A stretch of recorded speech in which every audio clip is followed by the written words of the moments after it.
നിങ്ങൾക്ക് കടുകുമണിയോളം വിശ്വാസമുണ്ടെങ്കിൽ ഈ മലയോട് ഇവിടെ നിന്ന് അങ്ങോട്ട് നീങ്ങുക എന്ന് പറഞ്ഞാൽ അത് നീങ്ങും. നിങ്ങൾക്ക് ഒന്നും അസാധ്യമാകയില്ല. എങ്കിലും പ്രാർത്ഥനയാലും ഉപവാസത്താലുമല്ലാതെ ഈ ജാതി നീങ്ങിപ്പോകുന്നില്ല എന്ന് ഞാൻ സത്യമായിട്ട് നിങ്ങളോട് പറയുന്നു എന്ന് പറഞ്ഞു. വിശുദ്ധ മത്തായിയുടെ സുവിശേഷം 17-ാമത്തെ അധ്യായത്തിൽ നമ്മുടെ കർത്താവായ യേശു ക്രിസ്തു തൻ്റെ പരസ്യ ശുശ്രൂഷാ വേളയിൽ തിരുവായ്മൊഴിഞ്ഞു പറഞ്ഞ അതിപ്രധാനപ്പെട്ട ഒരു സത്യത്തിലേക്ക്, ഒരു വസ്തുതയിലേക്ക് നിങ്ങളുടെ ശ്രദ്ധയെ ഞാൻ തിരിക്കുകയാണ്. ഒരു സംഭവത്തോടുള്ള ബന്ധത്തിലാണ് യേശു കർത്താവ് ഈ ഒരു വചനത്തെ വെളിപ്പെടുത്തുന്നത്. ഒരു പിതാവ് തൻ്റെ മകനെ പ്രാർത്ഥിക്കുവാനായി ശിഷ്യന്മാരുടെ അടുക്കൽ കൊണ്ടുവന്നു. അതിൻ്റെ 17-ാം അധ്യായത്തിൻ്റെ 15-ാമത്തെ വാക്യത്തിൽ എഴുതിയിട്ടുണ്ട്, കർത്താവേ, എൻ്റെ മകനോട് കരുണയുണ്ടാകണമേ. അവൻ ചന്ദ്രരോഗം പിടിച്ച് പലപ്പോഴും തീയിലും പലപ്പോഴും വെള്ളത്തിലും വീണ് വല്ലാതെ കഷ്ടത്തിലായി പോകുന്നു. ഞാൻ അവനെ നിന്റെ ശിഷ്യന്മാരുടെ അടുക്കൽ കൊണ്ടുവന്നു, എന്നാൽ സൗഖ്യം വരുത്തുവാൻ അവർക്ക് കഴിഞ്ഞില്ല എന്ന് പറഞ്ഞു. ഈ ഒരു സാഹചര്യത്തിൻ്റെ മുൻപിലാണ് യേശു കർത്താവ് ശിഷ്യന്മാരോട് വളരെ പ്രൈവറ്റായി, രഹസ്യമായി ഒരു വലിയ ആത്മീയ സത്യത്തെ വിളംബരം ചെയ്യുന്നത്, അല്ലെങ്കിൽ അവർക്ക് വ്യക്തമാക്കി കൊടുക്കുന്നത്. യേശു പറയുകയാണ്, നിങ്ങൾക്ക് കടുകുമണിയോളം വിശ്വാസമുണ്ടെങ്കിൽ ഈ മലയോട് ഇവിടുന്ന് അങ്ങോട്ട് നീങ്ങ എന്ന് പറഞ്ഞാൽ അത് നീങ്ങും. യേശു ഇവിടെ പറയുന്നത് എനിക്കൊന്നും അസാധ്യമാകുകയില്ല എന്നുള്ളതല്ല, നിങ്ങൾക്ക് ഒന്നും അസാധ്യമാകയില്ല. എങ്കിലും പ്രാർത്ഥനയാലും ഉപവാസത്താലും അല്ലാതെ ഈ ജാതി നീങ്ങിപ്പോകുന്നില്ല എന്ന് ഞാൻ സത്യമായിട്ട് നിങ്ങളോട് പറയുന്നു എന്ന് പറഞ്ഞു. നിങ്ങൾ ഈ 21-ാമത്തെ വാക്യം ശ്രദ്ധിക്കുമ്പോൾ ചില പദങ്ങൾ നിങ്ങൾക്ക് അവിടെ കാണാം. ഞാനതൊന്ന് ചേർത്ത് വായിക്കുകയാണ്. ബൈബിൾ തുറന്ന് ശ്രദ്ധിക്കുന്നവർക്ക് അത് വ്യക്തമായി കാണാൻ കഴിയുന്നുണ്ട്. ഉപവസിക്കുക, പ്രാർത്ഥിക്കുക, വിശ്വാസം പറയുക, നിങ്ങൾക്ക് ഒന്നും അസാധ്യമാകയില്ല. ഈ വചനത്തിനകത്ത്, ഈ വാക്യത്തിനകത്ത് ഈ 4 പദങ്ങളും ഉണ്ട്. ശ്രദ്ധിച്ചാൽ നിങ്ങൾക്ക് കാണാം. ഉപവസിക്കുക, പ്രാർത്ഥിക്കുക, വിശ്വാസം പറയുക, നിങ്ങൾക്ക് ഒന്നും അസാധ്യം ആകുകയില്ല. ക്രിസ്തീയ ജീവിതത്തിൽ, നമ്മളുടെ ആത്മീയ ജീവിതത്തിൽ അതിപ്രധാനപ്പെട്ട, ഏറ്റവും പ്രധാനപ്പെട്ട ഒന്നാണ് നമ്മളുടെ പ്രാർത്ഥനാ ജീവിതം എന്ന് പറയുന്നത്. പ്രാർത്ഥനാ ജീവിതത്തിന് ഏറ്റവും വലിയ ഉദാഹരണം എന്ന് പറയുന്നത് പ്രാർത്ഥിച്ച നമ്മുടെ കർത്താവാണ്. യേശു കർത്താവ് ഈ ഭൂമിയിൽ പ്രാർത്ഥനയുടെ ആഴങ്ങൾ പഠിപ്പിക്കുക മാത്രമല്ല, എങ്ങനെ പ്രാർത്ഥിക്കണമെന്ന് നമ്മെ ജീവിതത്തിലൂടെ തെളിവായി കാണിച്ചു തന്നവനാണ് നമ്മുടെ കർത്താവായ യേശു ക്രിസ്തു. ഈ ലോകത്തിൽ പകരം വയ്ക്കുവാൻ പലതുമുണ്ട്, പക്ഷേ പ്രാർത്ഥനയ്ക്ക് പകരം വയ്ക്കുവാൻ പ്രാർത്ഥന മാത്രമേ ഉള്ളൂ. പ്രാർത്ഥനയുടെ ആഴങ്ങൾ പഠിപ്പിച്ചവനായ കർത്താവ്, പ്രാർത്ഥനയുടെ ആഴങ്ങൾ ഈ ഭൂമിയിൽ വന്ന് ജീവിതം കൊണ്ട് നമ്മെ അറിയിച്ചവനായ കർത്താവ് വാസ്തവത്തിൽ വ്യക്തിപരമായി പ്രാർത്ഥന ആവശ്യമില്ലാത്തവനായിരുന്നു. ഒന്ന് ചിന്തിച്ചു നോക്കിയേ, യേശുവിന് വേണ്ടി നാം പ്രാർത്ഥിക്കേണ്ട ആവശ്യമുണ്ടോ? ഒരിക്കലുമില്ല. എന്നാൽ പ്രാർത്ഥന ആവശ്യമില്ലാത്ത കർത്താവ് പ്രാർത്ഥിക്കുവാൻ പഠിപ്പിച്ചു, പ്രാർത്ഥിച്ചു എന്നുള്ളതാണ് ഏറ്റവും അത്ഭുതകരമായ കാര്യം എന്ന് പറയുന്നത്. കാരണം നമ്മുടെ കർത്താവ് സകലത്തിലും നമുക്ക് മാതൃക കാണിച്ചവനാണ്. എബ്രായർക്ക് എഴുതിയ ലേഖനം 3-ാം അധ്യായത്തിന്റെ 1-ാമത്തെ വാക്യത്തിൽ പറയുന്നു, അതുകൊണ്ട് പ്രിയ സഹോദരങ്ങളെ, സ്വർഗീയ വിളിക്ക് ഓഹരിക്കാരായുള്ളവരെ, നാം സ്വീകരിച്ചു പറയുന്ന അപ്പോസ്തലനും ശ്രേഷ്ഠ മഹാപുരോഹിതനുമാകുന്ന യേശുവിനെ ശ്രദ്ധിച്ചു നോക്കുക. എബ്രായർ 12:1 നമുക്ക് കാണാൻ കഴിയുന്നുണ്ട്, വിശ്വാസത്തിന്റെ നായകനും പൂർത്തീകരിക്കുന്നവനുമാകുന്ന യേശുവിനെ നോക്കി നമ്മളുടെ ഓട്ടം സ്ഥിരതയോടെ ഓടുക. അപ്പോൾ എബ്രായർ 12:1 എബ്രായർക്ക് എഴുതിയ ലേഖനം 3-ാം അധ്യായത്തിന്റെ 1-ാം വാക്യവും നാം ശ്രദ്ധിക്കുമ്പോൾ 2 പദങ്ങൾ നമുക്ക് അവിടെ കാണാം. ഒന്ന്, യേശുവിനെ നോക്കുക. രണ്ടാമതായി, യേശുവിനെ ശ്രദ്ധിച്ച് നോക്കുക. ഇന്ന് ഈ ഓൺലൈൻ സർവീസിലൂടെ ഞങ്ങളെ കാണുന്ന, കേൾക്കുന്ന, ഈ ആനുവൽ കൺവെൻഷനിലൂടെ ശ്രദ്ധിക്കുന്ന പ്രിയപ്പെട്ടവരെ, യേശുവിനെ നിങ്ങൾ നോക്കിയാൽ യേശുവിലേക്ക് നിങ്ങളുടെ കണ്ണുകളെ ഉറപ്പിച്ച് ശ്രദ്ധയോടെ നോക്കിയാൽ നിങ്ങൾക്ക് യേശുവിൽ കാണുവാൻ കഴിയുന്ന ആഴമേറിയ ഒരു സത്യമാണ് യേശുവിൻ്റെ പ്രാർത്ഥന ജീവിതം. വിശുദ്ധ ബൈബിളിൽ ലൂക്കോസ് വിശേഷം 11-ാമത്തെ അധ്യായം അതിൻ്റെ 1-ാമത്തെ വാക്യത്തിൽ രേഖപ്പെടുത്തിയിരിക്കുന്നു, യേശു കർത്താവ് ഒരു സ്ഥലത്ത് പ്രാർത്ഥിച്ചു കൊണ്ടിരുന്നു. തീർന്ന ശേഷം ശിഷ്യന്മാരിൽ ഒരുത്തൻ അവനോട്, കർത്താവേ, യോഹന്നാൻ തൻ്റെ ശിഷ്യന്മാരെ പഠിപ്പിച്ചതുപോലെ ഞങ്ങളെയും പ്രാർത്ഥിക്കുവാൻ പഠിപ്പിക്കണമേ എന്ന് പറഞ്ഞു. അവൻ ഒരു സ്ഥലത്ത് പ്രാർത്ഥിച്ചു കൊണ്ടിരുന്നു. യേശു കർത്താവ് പ്രാർത്ഥനാ നിരതനായിരുന്നു. ആ പ്രാർത്ഥന കഴിയുമ്പോൾ ശിഷ്യന്മാർ കർത്താവിനോട് പറയുകയാണ്, യോഹന്നാൻ തൻ്റെ ശിഷ്യന്മാരെ പ്രാർത്ഥിക്കുവാൻ പഠിപ്പിച്ചതുപോലെ ഞങ്ങളെയും പഠിപ്പിക്കണം. നമുക്കൊരു കാര്യം അറിയാം, മാത്സ് അറിയാവുന്ന ഒരാൾക്ക് മാത്രമേ മാത്സ് പഠിപ്പിക്കുവാൻ കഴിയുകയുള്ളൂ. ഇംഗ്ലീഷ് അറിയാവുന്ന ഒരാൾക്ക് മാത്രമേ ഇംഗ്ലീഷ് പഠിപ്പിക്കാൻ കഴിയുകയുള്ളൂ. ഒരു ലാംഗ്വേജ് അറിയാവുന്ന ഒരാൾക്ക് മാത്രമേ ആ ലാംഗ്വേജ് പഠിപ്പിക്കാൻ കഴിയുകയുള്ളൂ.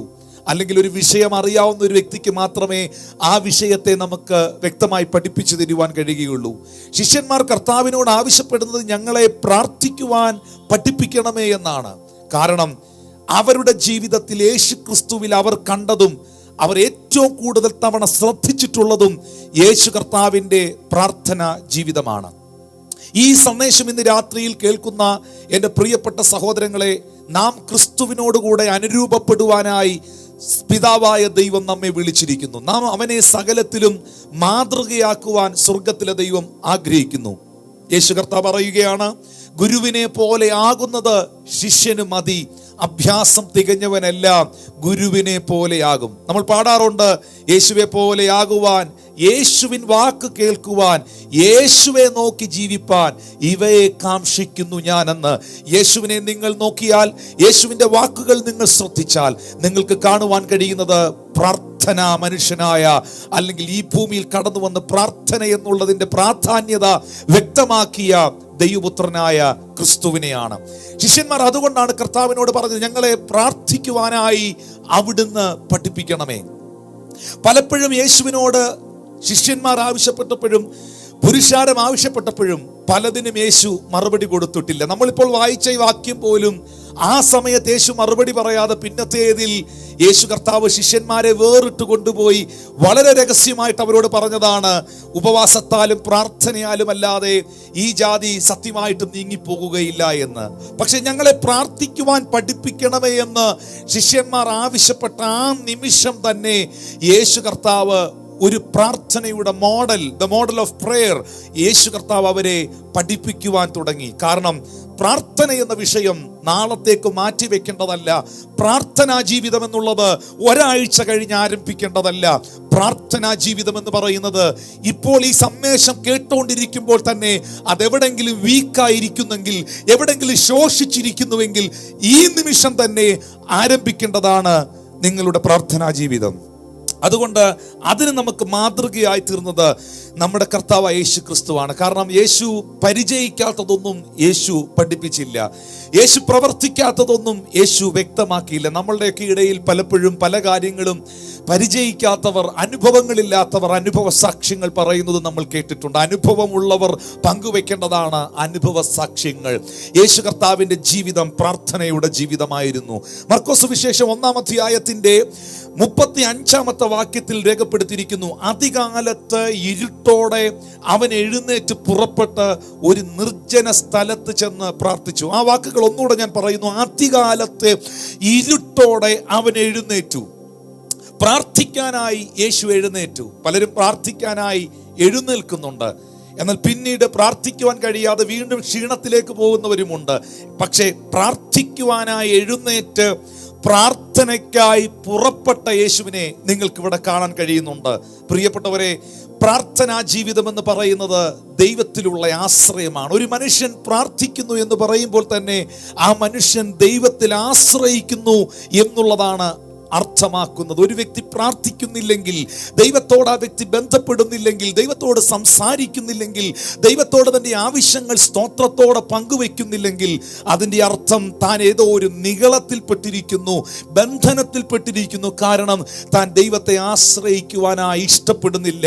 നിങ്ങൾ പ്രാർത്ഥിക്കുന്ന ഒരു വ്യക്തിയാണെങ്കിൽ ഉറപ്പായും നിങ്ങൾ ദൈവത്തെ ആശ്രയിക്കുന്ന വ്യക്തിയാണ്. യഹോവ ആശ്രയമായിരിക്കുന്ന മനുഷ്യൻ ഭാഗ്യവാനെന്ന് തിരുവെഴുത്ത് വ്യക്തമാക്കുന്നു. നമ്മളിപ്പോൾ വായിച്ച ഈ വേദഭാഗത്തിന്റെ മർക്കോസ് സുവിശേഷം 1-ാം അധ്യായത്തിന്റെ 36-37 വാക്യങ്ങൾ വായിക്കുമ്പോൾ യേശു പ്രാർത്ഥിക്കാനായി പുറപ്പെടുന്ന സമയത്ത് ശീമോനും കൂടെയുള്ളവരും അവന്റെ പിന്നാലെ ചെന്നു. 37-ാം വാക്യത്തിൽ എഴുതിയിരിക്കുകയാണ്, അവനെ കണ്ടപ്പോൾ എല്ലാവരും നിന്നെ അന്വേഷിക്കുന്നു എന്ന് പറഞ്ഞു. അതിരാവിലെ പ്രാർത്ഥിക്കുവാനായി എഴുന്നേറ്റ് പ്രാർത്ഥനയ്ക്കായി പുറപ്പെട്ട് പിതാവിൻ്റെ സന്നിധിയിൽ പ്രാർത്ഥിച്ചു കൊണ്ടിരുന്നതായ യേശു കർത്താവിനോട് ശിഷ്യന്മാർ വന്നു പറയുകയാണ്, എല്ലാവരും നിന്നെ അന്വേഷിക്കുന്നു എന്ന് പറഞ്ഞു. ഇവിടെ ഒരു സന്ദേശം അറിഞ്ഞിരിക്കുന്നു ദൈവജനമേ. ദൈവത്തെ അന്വേഷിക്കുന്നവനെ ജനം അന്വേഷിക്കുന്നു, ദൈവത്തെ അനുഗമിക്കുന്നവനെ ജനം അനുഗമിക്കുന്നു, യേശുവിനെ മാതൃകയാക്കുന്നവനെ ജനം മാതൃകയാക്കുന്നു. ഒന്നും കൂടെ ഇന്ന് രാത്രിയിൽ അതിന് ആമീൻ പറയുന്നവരോട് പറയട്ടെ, ദൈവത്തെ അന്വേഷിക്കുന്ന ഒരു തലമുറയെ ജനം അന്വേഷിക്കുന്നു, ദൈവത്തെ അനുഗമിക്കുന്ന ഒരു കൂട്ടത്തെ ജനം അനുഗമിക്കാൻ ഇഷ്ടപ്പെടുന്നു, യേശുവിനെ മാതൃകയാക്കുന്ന ഒരുവനെ ജനം മാതൃകയാക്കുന്നു. അതെ, പ്രാർത്ഥന എന്ന വിഷയത്തിൽ യേശുവിനൊപ്പം പറയാൻ ഒരു ബുക്കുകളും ഇവിടെ വാങ്ങിക്കാൻ ലഭിക്കില്ല. പ്രാർത്ഥന എന്ന വിഷയത്തെക്കുറിച്ച് പഠിക്കാനും പഠിപ്പിക്കാനും യേശുവിനോളം കഴിയുന്ന ആരുമില്ല. അവൻ പ്രാർത്ഥനാ ജീവിതം എന്തെന്ന് ഇവിടെ വ്യക്തമാക്കി. എവിടെയെല്ലാം ഞാൻ ആ ഭാഗത്തിലേക്ക് വരികയാണ്. യേശു കർത്താവിൻ്റെ ശുശ്രൂഷ, ആ ശുശ്രൂഷ ആരംഭിക്കുന്നത് പ്രാർത്ഥനയിലാണ്.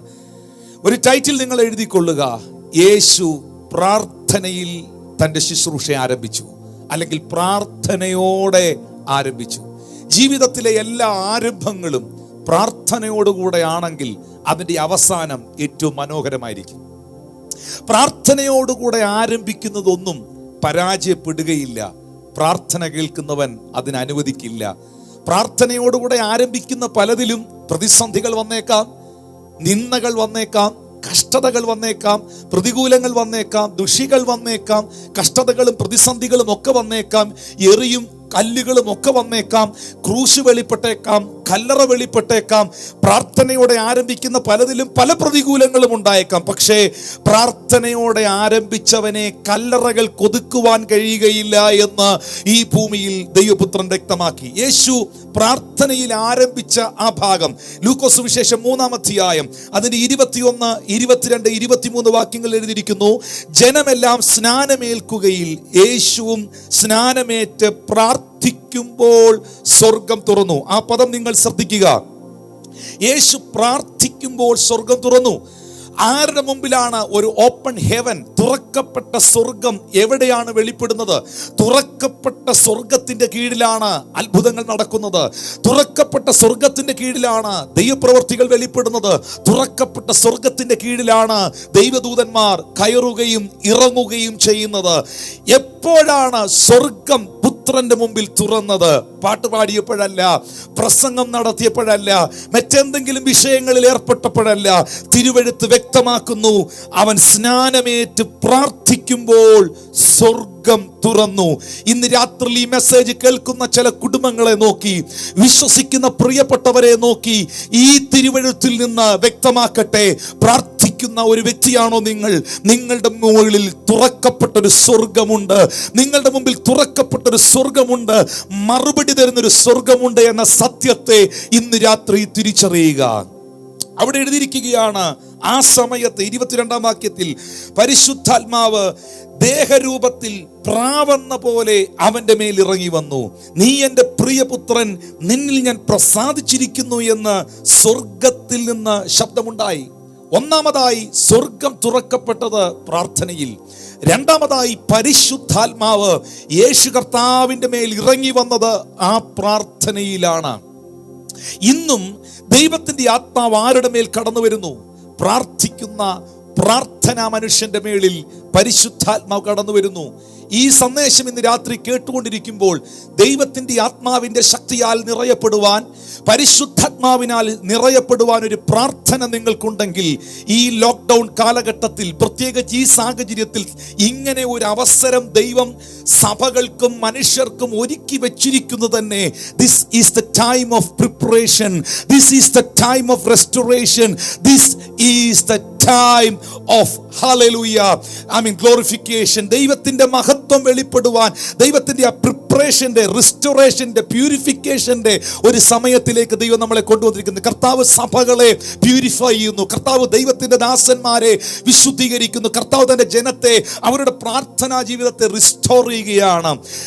മനുഷ്യനുമായിട്ട് അകലം പാലിച്ചുകൊണ്ട്, തിരക്കുകൾ മാറ്റിവെച്ചുകൊണ്ട് ദൈവത്തോട് അടുപ്പം പ്രാപിക്കുവാൻ, ദൈവത്തിന്റെ സാന്നിധ്യത്തോട് ചേർന്നിരിക്കുവാൻ സ്വർഗത്തിലെ ദൈവം നൽകിയിരിക്കുന്നതായ ഈ അവസരത്തിനായി സ്തോത്രം. ഞാൻ പറയട്ടെ, ഇങ്ങനെ ഒരു പ്രത്യേക സാഹചര്യത്തിൽ ദൈവ സഭകളെയും തന്റെ ദാസന്മാരെയും ഒക്കെ റിസ്റ്റോർ ചെയ്യുവാൻ, ദൈവം തന്റെ ജനത്തെ പ്രിപ്പയർ ചെയ്യുവാൻ, പ്യൂരിഫൈ ചെയ്യുവാൻ ആഗ്രഹിക്കുന്നതായ ഈ സാഹചര്യത്തിൽ അതിനായിട്ട് ഏൽപ്പിച്ചു കൊടുക്കാത്തവർക്ക് പിന്നീട് ഒരു അവസരം ഇതുപോലെ ലഭിച്ചു എന്ന് വരികയില്ല. കാരണം നമ്മുടെ കർത്താവിന്റെ വരവ് അതിവേഗത്തിൽ സംഭവിക്കുവാൻ പോകുന്നു. ആമോസിന്റെ പ്രവാചകൻ പുസ്തകത്തിൽ ആമോസ് പറയുകയാണ്, നിങ്ങളുടെ ദേശത്തിലൊക്കെയും അപ്പത്തിന്റെ കുറവ് വരുത്തിയിട്ടും പല്ലിന് വെടിപ്പുണ്ടായിട്ടും നിങ്ങൾ എങ്കിലേക്ക് തിരിഞ്ഞില്ല എന്ന് യഹോവയുടെ അരുളപ്പാട്. അതിന്റെ 4-ാം അധ്യായത്തിന്റെ താഴോട്ടുള്ള ഭാഗങ്ങളിൽ എഴുതിയിരിക്കുന്നു, നിന്റെ ദൈവത്തെ എതിരേൽപ്പാൻ നീ ഒരുങ്ങിക്കൊള്ളുക. കർത്താവിനെ സ്വീകരിക്കുവാൻ, അവന്റെ വരവിനായി ഒരുക്കപ്പെടുന്ന ദൈവത്തിന്റെ ജനമേ, അപ്പത്തിന്റെ കുറവ് വെളിപ്പെടുന്നത്, വെള്ളത്തിന്റെ ക്ഷാമം വെളിപ്പെടുന്നത്, പല്ലിന്റെ വെടിപ്പ് വെളിപ്പെടുന്നത്, പലതിനകത്തും കുറവുകൾ ഉണ്ടാകുന്നത്, തന്റെ ജനത്തെ മണവാളനായ ക്രിസ്തു തന്റെ വരവിനായി ഒരുക്കുന്ന, പ്രിപ്പയർ ചെയ്യുന്ന, സഭയെ പ്യൂരിഫൈ ചെയ്യുന്ന, തന്റെ ജനത്തിന്റെ പ്രാർത്ഥനാ ജീവിതത്തെയും വിശുദ്ധ ജീവിതത്തെയും ദൈവത്തോടുള്ള ബന്ധത്തെയും റിസ്റ്റോർ ചെയ്യുന്ന ഈ സാഹചര്യത്തിൽ നിങ്ങളുടെ ജീവിതത്തെ നിങ്ങൾ ഏൽപ്പിച്ചു കൊടുത്തില്ല എങ്കിൽ ആ 5 കന്യകമാരെ പോലെ, കൈവിടപ്പെട്ടു പോയ 5 കന്യകമാരെ പോലെ ഒരു പക്ഷേ ദുഃഖിക്കേണ്ടതായി വരും. അതുകൊണ്ട് ഇന്ന് രാത്രി ഈ സന്ദേശം കേൾക്കുന്നവരോട് പറയട്ടെ, തുറക്കപ്പെട്ട സ്വർഗം പ്രാർത്ഥിച്ച പുത്രന്റെ മുമ്പിൽ വെളിപ്പെട്ടു. പരിശുദ്ധാത്മാവ് പ്രാർത്ഥിച്ച പുത്രന്റെ മേൽ ഇറങ്ങി വന്നു. അപ്പോസ്തല പ്രവൃത്തി 2-ാം അധ്യായം അതിന്റെ 1 മുതലുള്ള വാക്യങ്ങൾ വായിക്കുമ്പോൾ അപ്പോസ്തലന്മാർ ഒരുമനപ്പെട്ട് ഒന്നിച്ച് ഒരു സ്ഥലത്ത് കൂടിയിരുന്നു. ഞാൻ ഉറപ്പായും വിശ്വസിക്കുന്നു, ആ ഒരുമനപ്പെട്ട് ഒന്നിച്ച് ഒരു സ്ഥലത്ത് കൂടിയിരുന്ന അപ്പോസ്തലന്മാർ അവർ ദൈവത്തോട് പ്രാർത്ഥനയിൽ സമയം ചെലവഴിച്ചു.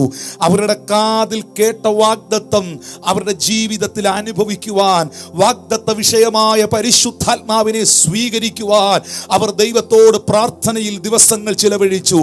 എന്നാൽ ആ പ്രാർത്ഥനയ്ക്ക് മറുപടി ഉണ്ടായി. കൊടിയ കാറ്റാൽ, ഇടിമുഴക്കത്താൽ പിളർന്ന അഗ്നിനാവുകൾ അവരുടെ മേൽ പ്രത്യക്ഷമായി. അവരോരോരുത്തർ അന്യഭാഷകളിൽ സംസാരിക്കുവാനായി തുടങ്ങി. അതെ, പ്രാർത്ഥിക്കുന്നവന്റെ മുമ്പിൽ സ്വർഗം തുറക്കപ്പെടുന്നു. പ്രാർത്ഥിക്കുന്നവന്റെ മേളിൽ പരിശുദ്ധാത്മാവ് ഇറങ്ങി വരുന്നു. 3-ാമതായി സ്വർഗത്തിൽ നിന്നൊരു ശബ്ദമുണ്ടായി എന്നവിടെ എഴുതിയിരിക്കുമ്പോൾ പ്രാർത്ഥിക്കുന്നവന് വേണ്ടി സ്വർഗത്തിലെ ദൈവം മറുപടി പറയുന്നു. ഈ ലോകത്തിലെ ഒരു മനുഷ്യനോട് നാം മറുപടി പറയുവാനുള്ളവരല്ല. ഈ ലോകത്തിലെ ആരോടും മറുപടി പറയുവാൻ ദൈവം നമ്മളെ വിളിച്ചിട്ടില്ല. ദൈവത്തിന്റെ പൈതലെ, എല്ലാ കാലത്തും ഒരു ഭക്തന് വേണ്ടി, ഒരു ദൈവത്തിന്റെ പൈതലിന് വേണ്ടി, ഒരു ദൈവത്തിന്റെ ദാസന് വേണ്ടി, ഒരു കുടുംബത്തിന് വേണ്ടി, തന്റെ മക്കൾക്ക് വേണ്ടി മറുപടി പറയുന്നത് സ്വർഗത്തിലെ ദൈവമാണ്. ഈ സന്ദേശം ഇന്ന് രാത്രി കേട്ടോണ്ടിരിക്കുന്ന നിങ്ങളോട് ഈ തിരുവെഴുത്തിൽ നിന്ന് പറയട്ടെ, നിങ്ങൾ ദൈവസന്നിധിയിൽ നിലവിളിച്ചത്, നിങ്ങൾ പ്രാർത്ഥിച്ചത്, നിങ്ങൾ ദൈവത്തിനോട് അപേക്ഷിച്ചത്, നിങ്ങൾ ദൈവസന്നിധിയിൽ ഉപവസിച്ചത്, ഇതൊന്നും എങ്ങും കെട്ടിക്കിടക്കുകയല്ല. സ്തോത്രം, സ്തോത്രം, സ്തോത്രം. ഇന്ന് രാത്രിയിൽ എൻ്റെ പ്രാർത്ഥനയ്ക്ക് മറുപടി തരുവാൻ എൻ്റെ ദൈവം മതിയായവനെന്ന് വിശ്വസിക്കുന്നവർ ആ കൈകളെ ഉയർത്തി ആയിരിക്കുന്ന സ്ഥാനത്ത് ദൈവത്തിന് സ്തോത്രം ചെയ്യാം. നോക്കാം പ്രിയപ്പെട്ടവരെ, വിശുദ്ധ ബൈബിളിൽ രേഖപ്പെടുത്തിയിരിക്കുകയാണ്. അതിന് 23-ാമത്തെ വാക്യത്തിൽ യേശു താൻ പ്രവൃത്തി ആരംഭിക്കുമ്പോൾ ഏകദേശം 30 വയസ്സായിരുന്നു. അപ്പോൾ യേശു കർത്താവ് തൻ്റെ പ്രവൃത്തി ആരംഭിക്കുന്നതിന് മുൻപ് യേശു എന്താണ് ചെയ്തത്? ബൈബിൾ പറയുന്നു, യേശു പിതാവിനോട് പ്രാർത്ഥിച്ചു. പ്രാർത്ഥിച്ച കർത്താവിൻ്റെ മുൻപിൽ സ്വർഗം തുറന്നു. പ്രാർത്ഥിച്ച കർത്താവിൻ്റെ മേൽ പരിശുദ്ധാത്മാവ് ഇറങ്ങി വന്നു. പ്രാർത്ഥിച്ച കർത്താവിന് വേണ്ടി പരിഹാസികളുടെ നടുവിൽ സ്വർഗത്തിലെ ദൈവം അതിനൊക്കെയും മറുപടി പറഞ്ഞു. ഇനി മറ്റൊരു ഭാഗം ഞാൻ കാണിക്കുന്നു. പ്രാർത്ഥിക്കുന്നവൻ്റെ മുമ്പിൽ സ്വർഗം തുറക്കപ്പെടുന്നത് അപ്പോസ്തല പ്രവൃത്തികൾ 7-ാം അധ്യായത്തിൻ്റെ 54, 55, 56 വാക്യങ്ങൾ വായിക്കുമ്പോൾ, ആദിമസഭയിൽ അതിശക്തമേറിയ പീഡനങ്ങൾ വെളിപ്പെട്ട സമയത്ത് സ്തെഫാനോസ് സ്തോത്രം, അവൻ കല്ലെറിയപ്പെട്ടുകൊണ്ടിരിക്കുമ്പോൾ, അസിംഹവാതിൽക്കൽ വെച്ച് കല്ലെറിയപ്പെട്ടുകൊണ്ടിരിക്കുമ്പോൾ, തൻ്റെ ശരീരത്തിൽ ഓരോ സ്റ്റോൺസും ഓരോ കല്ലുകളും വീണുകൊണ്ടിരിക്കുമ്പോൾ, എല്ലാവരും പല്ല് കടിച്ച് ആക്രോശിച്ചുകൊണ്ട് അവനെ പുച്ഛിക്കുമ്പോൾ തിരുവെടുത്ത് പറയുന്നു, സ്തെഫാനോസ് പരിശുദ്ധാത്മാവ് നിറഞ്ഞവനായി, പരിശുദ്ധാത്മാവ് നിറഞ്ഞവനായി എന്നിട്ട് പറയുകയാണ്, ഇതാ സ്വർഗം, ഇതാ സ്വർഗം. അവൻ സ്വർഗത്തിലേക്ക് ഉറ്റുനോക്കിയിട്ട് പറയുന്നു, ഇതാ സ്വർഗം, ഇതാ സ്വർഗം എന്ന് പറയണമെങ്കിൽ അവന്റെ കൺമുമ്പിൽ അവൻ കാണുന്നു, കൈയെത്തുന്ന ദൂരത്ത് ആ സ്വർഗം ഇറങ്ങി വന്നിരിക്കുന്നു. ഇതാ സ്വർഗം എന്ന് പറയണമെങ്കിൽ സ്തോത്രം, ഇതാ ആ കാറ് കിടക്കുന്നു, ഇതാ ആ താക്കോൽ ഇരിക്കുന്നു, ഇതാ ആ പ്ലേറ്റ് ഇവിടെ ഇരിക്കുന്നു എന്ന് പറയുന്നത് പോലെ ഇതാ സ്വർഗം എന്ന് പറയണമെങ്കിൽ സ്വർഗം അവന്റെ അരികിൽ ഇറങ്ങി വന്നു. ഇന്ന് രാത്രിയിലും വിശ്വസിക്കുന്ന ദൈവപൈതലേ, ഏതൊരു പ്രതികൂലത്തിന്റെ നടുവിലും, ഏതൊരു പ്രതിസന്ധിയുടെ നടുവിലും, ഏതൊരു കല്ലേറിന്റെ മുൻപിലും, ഏതൊരു രോഗത്തിന്റെ വൈഷമ്യതയുടെ നടുവിലും പ്രാർത്ഥിക്കുന്നവന്റെ മുൻപിൽ തുറക്കപ്പെടുന്ന ഒരു സ്വർഗമുണ്ട്. അത് സ്തെഫാനോസിന്റെ മുൻപിലും തുറക്കപ്പെട്ടു. എല്ലാവരും പല്ല് കടിച്ച് ആക്രോശിച്ച് പരിഹസിക്കുമ്പോഴും അവൻ പരിശുദ്ധാത്മപൂർണനായി, പരിശുദ്ധാത്മ നിറവിലായി. കരങ്ങളെ ഉയർത്തി ചേർന്ന ദൈവത്തിന് സ്തോത്രം ചെയ്യാം. ഒന്നാമതായി യേശു കർത്താവ് പ്രാർത്ഥനയിൽ ആരംഭിച്ചു. അവൻ തന്റെ പ്രവൃത്തി ആരംഭിക്കുമ്പോൾ അവന് 30 വയസ്സായിരുന്നു. പക്ഷെ ആ പ്രവൃത്തി ആരംഭിച്ചത് പ്രാർത്ഥനയോടുകൂടെയാണ്. രണ്ടാമതായി യേശു കർത്താവിന്റെ പ്രവൃത്തികൾ, താൻ ചെയ്ത മിറക്കിൾ, സൈൻസ് ആൻഡ് വണ്ടേഴ്സ്, ഇതെല്ലാം യേശു എങ്ങും ശക്തി പ്രകടനങ്ങൾ നടത്തിയിട്ടില്ല. യേശു എങ്ങും സ്തോത്രം തൻ്റെ മഹത്വം അന്വേഷിച്ചിട്ടില്ല. യേശു തൻ്റെ പ്രവൃത്തികളെല്ലാം ചെയ്തത് പ്രാർത്ഥനയോടെയാണ്. യേശു പ്രാർത്ഥനയിൽ പ്രവർത്തിച്ചു. ലൂക്കോസ് സുവിശേഷം 9-ാം അധ്യായത്തിന്റെ 16-17 വാക്യങ്ങൾ വായിക്കുമ്പോൾ, അവൻ 5 അപ്പവും 2 മീനും എടുത്തുകൊണ്ട് സ്വർഗത്തിലേക്ക് നോക്കി, അവയെ അനുഗ്രഹിച്ചു നുറുക്കി പുരുഷാരത്തിന് വിളമ്പുവാൻ ശിഷ്യന്മാരുടെ കയ്യിൽ കൊടുത്തു. എല്ലാവരും തിന്ന് തൃപ്തരായി. അവിടെ നമുക്ക് കാണാൻ കഴിയുന്നത് 5 അപ്പവും 2 മീനും കരങ്ങളിൽ എടുത്തിട്ട് അഭ്യാസ പ്രകടനങ്ങളൊന്നുമല്ല, ശക്തി പ്രകടനങ്ങളൊന്നുമല്ല. ആ 5 അപ്പവും 2 മീനും കയ്യിലെടുത്ത് സ്വർഗത്തിലേക്ക് ഉയർത്തിപ്പിടിച്ച് പിതാവിന്റെ മുഖത്തേക്ക് നോക്കി പ്രാർത്ഥിക്കുന്ന പുത്രനെ നിങ്ങൾക്ക് അവിടെ കാണാൻ കഴിയുന്നുണ്ട്. ആ പ്രാർത്ഥനയുടെ നടുവിലാണ് സർവശക്തനാകുന്ന ദൈവം ഒരു വർധനവിനെ അവിടെ അയച്ചത്. യേശു കർത്താവ് പ്രവർത്തിച്ചതും വർധനവ് വെളിപ്പെട്ടതും പ്രാർത്ഥനയിലാണ്. യോഹന്നാൻ സുവിശേഷം 11-ാം അധ്യായത്തിന്റെ 39 മുതലുള്ള ഭാഗങ്ങൾ നോക്കുമ്പോൾ, ലാസറിന്റെ ഭവനത്തിൽ യേശു കർത്താവ് വന്നു. ലാസർ മരിച്ച് 4 ദിവസം കഴിഞ്ഞ് ആ വീട്ടിൽ യേശു കർത്താവ് കടന്നു വരുമ്പോൾ മാർത്ത യേശുവിനെ സ്വീകരിച്ചു. എന്നിട്ട് കർത്താവിനോട് പറയുകയാണ്, ഗുരു, നീ ഇവിടെ ഉണ്ടായിരുന്നെങ്കിൽ എൻ്റെ സഹോദരൻ മരിക്കുകയില്ലായിരുന്നു. എങ്കിലും നീ ഇപ്പോഴും പിതാവിനോട് അപേക്ഷിച്ചാൽ പിതാവ് നിനക്കത് നൽകി തരുമെന്ന് ഞാൻ അറിയുന്നു എന്ന് മാർത്ത പറയുമ്പോൾ, വിശുദ്ധ ബൈബിളിൽ യേശു കർത്താവ് പറയുകയാണ്, അവനെ വെച്ച സ്ഥലം എവിടെ?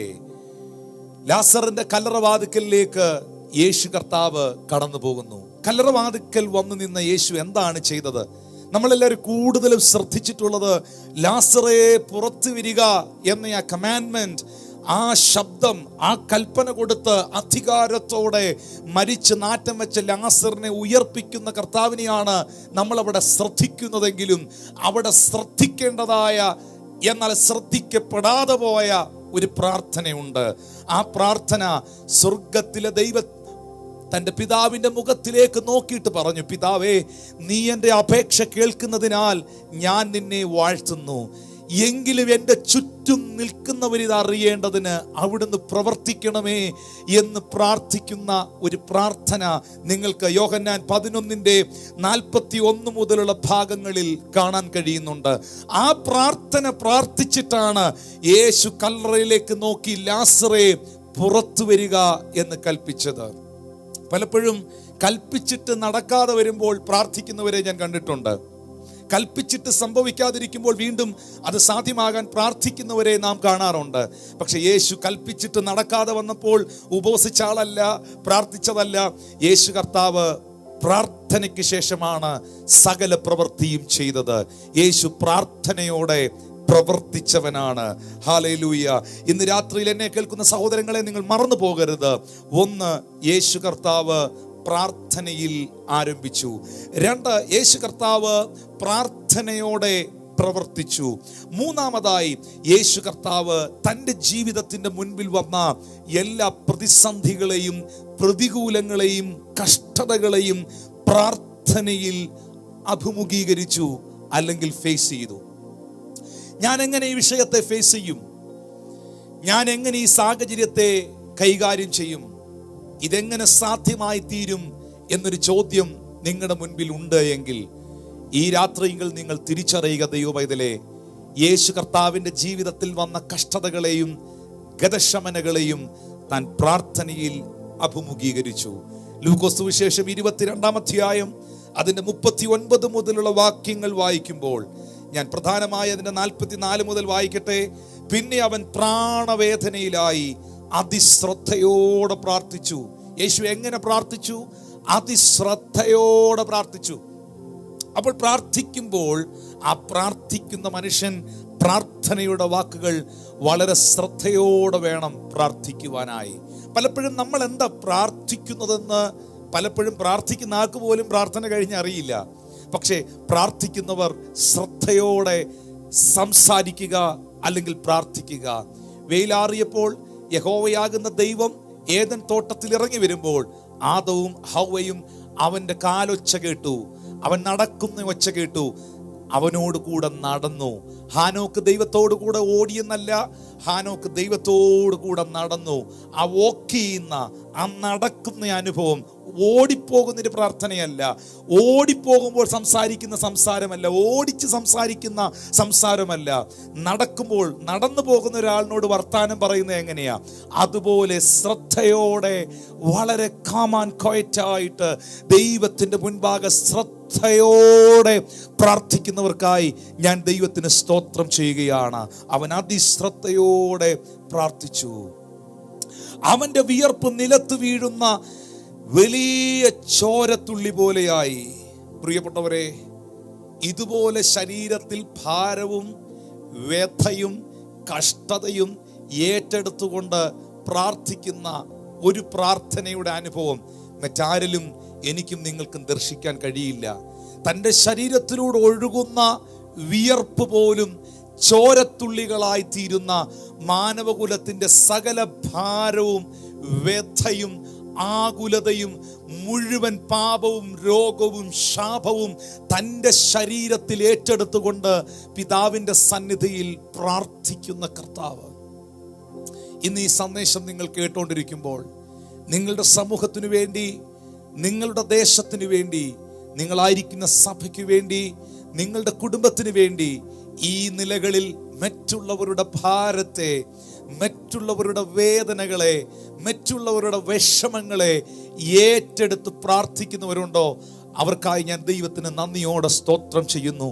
എൻ്റെ നാമം വിളിക്കപ്പെട്ടിരിക്കുന്ന എൻ്റെ ജനം, അവർ തങ്ങളെ തന്നെ താഴ്ത്തി അവരുടെ ദുർമാർഗങ്ങളെ വിട്ടുതിരിഞ്ഞ് അവർ ദൈവത്തോട് പ്രാർത്ഥിക്കുമെങ്കിൽ, അവരുടെ അകൃത്യങ്ങളെ ഏറ്റുപറഞ്ഞവർ ദൈവത്തോട് പ്രാർത്ഥിക്കുമെങ്കിൽ അവൻ പ്രാർത്ഥന കേൾക്കുകയും അവരുടെ ദേശത്തിന് സൗഖ്യം വരുത്തി കൊടുക്കുകയും ചെയ്യുമെന്ന് തിരുവെഴുത്തുകൾ രേഖപ്പെടുത്തിയിരിക്കുന്നെങ്കിൽ, ഇന്ന് രാത്രി ദേശത്തിന് വേണ്ടി, കുടുംബങ്ങൾക്ക് വേണ്ടി, മറ്റുള്ളവരുടെ വിഷയങ്ങൾക്ക് വേണ്ടി ഇടിവിൽ നിന്ന് പ്രാർത്ഥിക്കുന്ന ദൈവമക്കൾക്കായി ഇന്ന് രാത്രി ഞാൻ ദൈവത്തെ സ്തുതിക്കുന്നു. എബ്രായർക്കെഴുതിയ ലേഖനത്തിൻ്റെ 5-ാം അധ്യായം അതിൻ്റെ 7, 8, 9 ഭാഗങ്ങളിലേക്ക് വരുമ്പോൾ പൗലോസ് അപ്പോസ്തലൻ ഈ ഒരു പ്രാർത്ഥനയെ, ഗതശമനായിൽ യേശു പ്രാർത്ഥിച്ച ഈ പ്രാർത്ഥനയെ വളരെ ആഴമേറിയ ഒരു വെളിപ്പാടായി ചിത്രീകരിക്കുന്നുണ്ട്.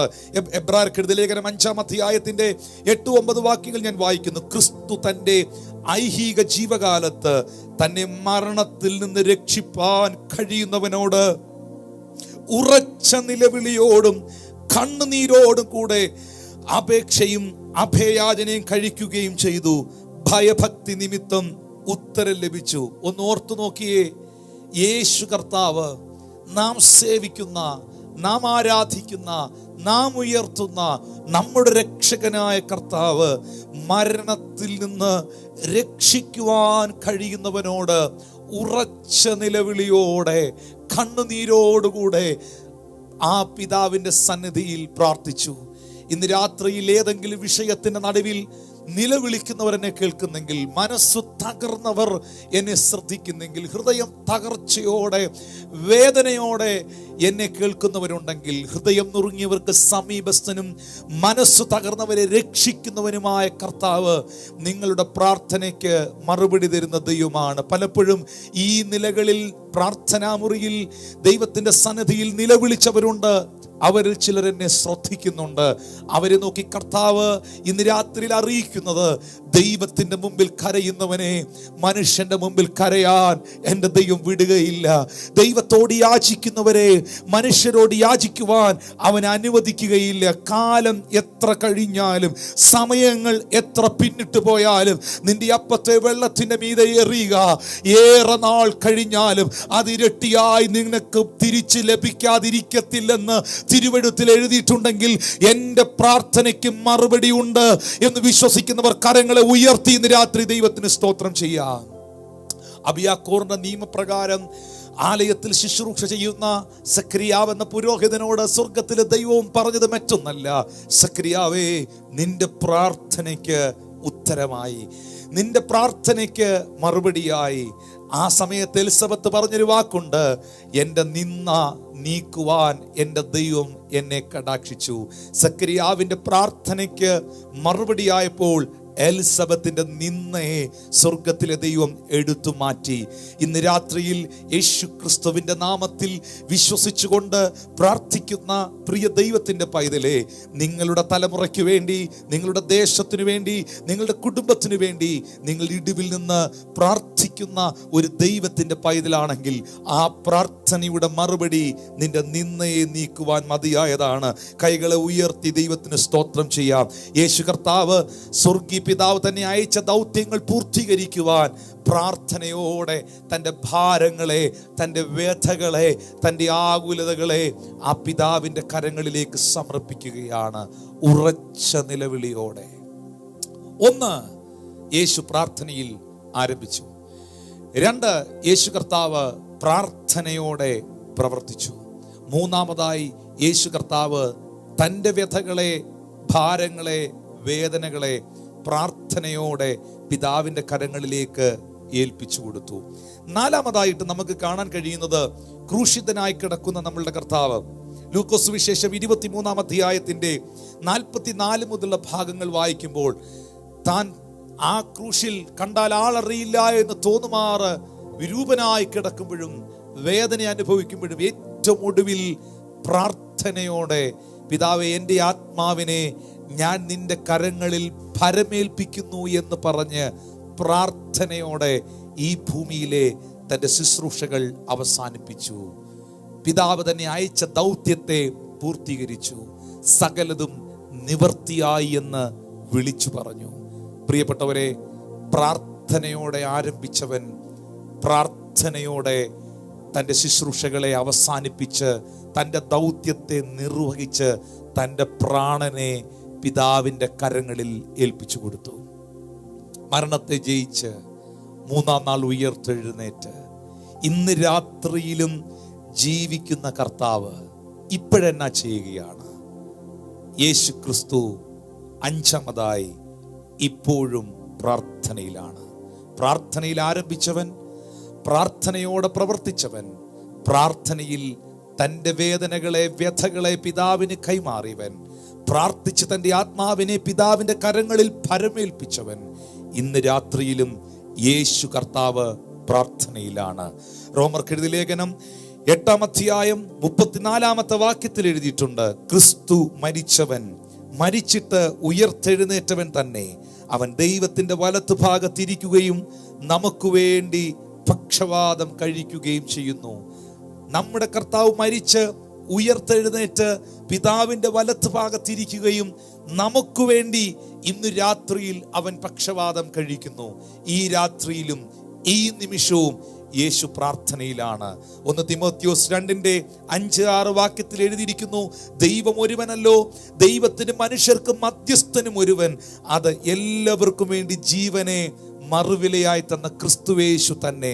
അതെ, യേശു കർത്താവ് ഇപ്പോഴും പിതാവിൻ്റെ വലത്തുഭാഗത്ത് നമുക്ക് വേണ്ടി മധ്യസ്ഥ അണയ്ക്കുന്നു. ശ്രദ്ധിക്കുക, പ്രാർത്ഥനയോടെ ആരംഭിച്ചവൻ, പ്രാർത്ഥനയിൽ പ്രവർത്തിച്ചവൻ, പ്രാർത്ഥനയിൽ തൻ്റെ വേദനകളെ പിതാവിന് കൈമാറിയവൻ, പ്രാർത്ഥനയോടെ തൻ്റെ ആത്മാവിനെ പിതാവിൻ്റെ കരങ്ങളിൽ ഏൽപ്പിച്ചു കൊടുത്ത് ആ ദൗത്യത്തെ ഭൂമിയിൽ പൂർത്തീകരിച്ച പുത്രൻ, ഇന്ന് രാത്രിയിലും പിതാവിൻ്റെ വലത്തുഭാഗത്ത് പ്രാർത്ഥിക്കുന്ന കർത്താവിനെ അനുഗമിക്കുന്ന, ആരാധിക്കുന്ന, സേവിക്കുന്ന, അവൻ അനുരൂപപ്പെടുവാൻ ആഗ്രഹിക്കുന്ന ഒരു വ്യക്തിയാണ് നിങ്ങളെങ്കിൽ, നിങ്ങളുടെ ജീവിതത്തിൽ പ്രാർത്ഥന എന്ന വിഷയത്തിന് എത്രയധികം പ്രാധാന്യത ഉണ്ടാകണം.